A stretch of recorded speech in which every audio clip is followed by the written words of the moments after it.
Hi friends, ఇదిగో చూడండి పచ్చి చేపలు. మేమైతే వీటిని ఇగో కొంచెం వీటిని ఉప్పు కారం వేసి పెంక మీద అయితే కాల్స్తాము. చూడండి, ఇలా మీరు ఎప్పుడైనా చేశారా? చూడండి, ఇవైతే చాలా టేస్ట్ ఉండేది వేసే. చూడండి ఫ్రెండ్స్, కొంచెం ఉప్పు. ఇవి చేసే విధానం ఇలా చేస్తేనైతే సూపర్గా ఉంటాయి. ఇగో కొంచెము అల్లము,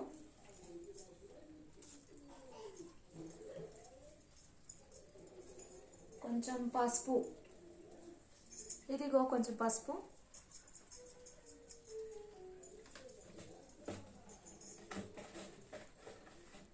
ఇగో కొంచెం కారము,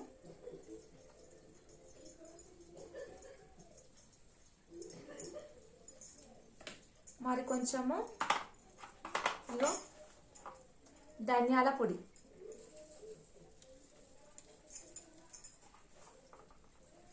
ఇలా వేసి ఈ ముక్కలకైతే బాగా పట్టించాలి. కారము, ఉప్పు, పసుపు, ధనియాల పొడి, అల్లం వెల్లిగడ్డ, ఈ పేస్ట్ మొత్తము ఈ ముక్కలకు మంచిగా పట్టేటట్టు మాత్రం కలపాలి వీటిని.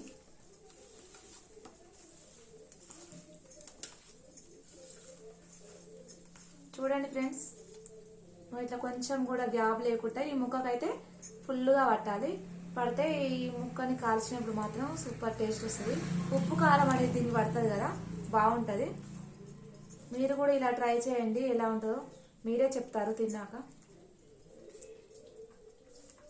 చూడండి ఫ్రెండ్స్, ఈ కలర్ వచ్చేసింది, రెడ్ కలర్ వచ్చేసింది కదా. ఇప్పుడు దీన్ని పక్కకు పెట్టుకోవాలి.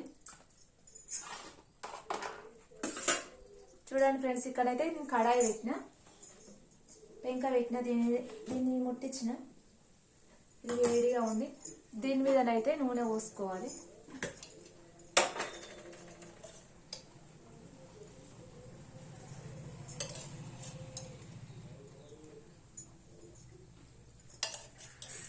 దానికి సరిపడా నూనె, ఉప్పు, కారం అయితే అన్నీ మనం కరెక్ట్ చూసుకోవాలి. సప్పగా ఉంటుందేమో, నేనైతే ఇంకా కొంచెం వేసుకుంటాను. మీరు కూడా సరిపడా వేసుకోండి.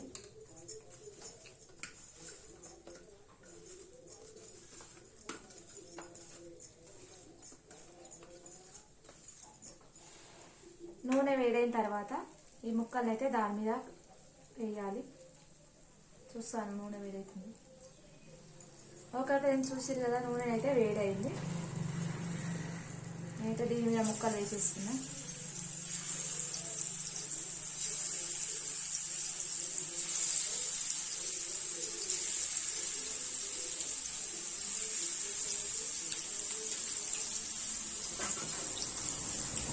చూడండి ఫ్రెండ్స్, ఇలానైతే మనం ముక్కలు వేసుకోవాలి. వేసుకున్న తర్వాత నూనె బాగా కాగినాక అది మంచిగా రెడ్ కలర్ వచ్చేదాకా వీటిని కాల్చాలి.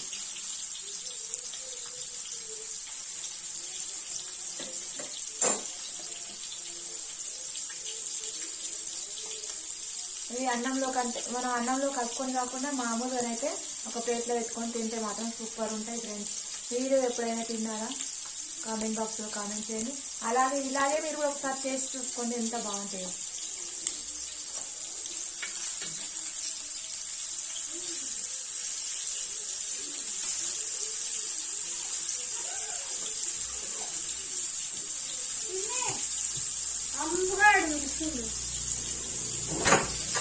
చూసిరా ఫ్రెండ్స్, మీకైతే ఈ చేపల ఫ్రై నచ్చితే కామెంట్ చేయండి, లైక్ చేయండి, షేర్ చేయండి, సబ్స్క్రైబ్ చేయండి.